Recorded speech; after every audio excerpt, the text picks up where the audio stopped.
When it comes to the message of the dress, I obviously 1,000% agree with it, especially now with the Pandora documents that have leaked. We have more than enough proof to kind of know that the rich really aren't paying as much as they should be paying, and this is something that most of us have already known, but there's like so much proof at this point. I want to go a little more deeper into the criticism that AOC received for wearing that dress at the Met Gala. I'm not going to pronounce it any other way, I'm sorry. A lot of the judgment that I see about AOC in general, it's pretty nitpicky. And I think the reason, I feel like it's pretty obvious, the reason is that she's a pretty left-leaning POC woman in politics.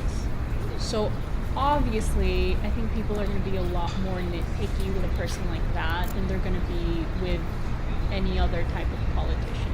In my opinion, I feel like the reasons behind the nitpickiness are definitely like racism and misogyny. I think politicians should always be scrutinized, AOC included. But when you take AOC and you compare her to pretty much every other American politician, to me at least, it seems like she has her head screwed on her shoulders a little better, a little tighter than the rest of them.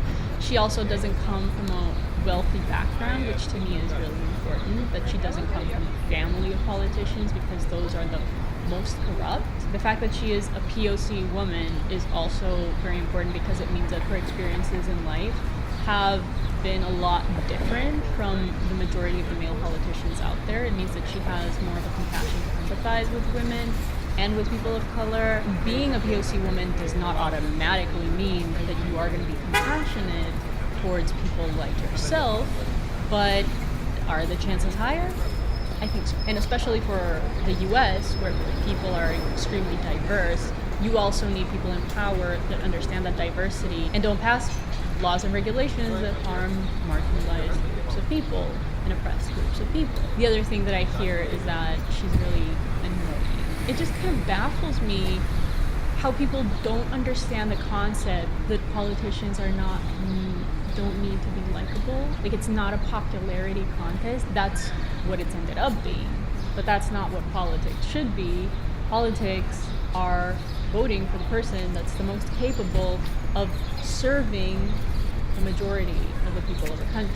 They're not meant to be your friend. They're not meant to entertain you.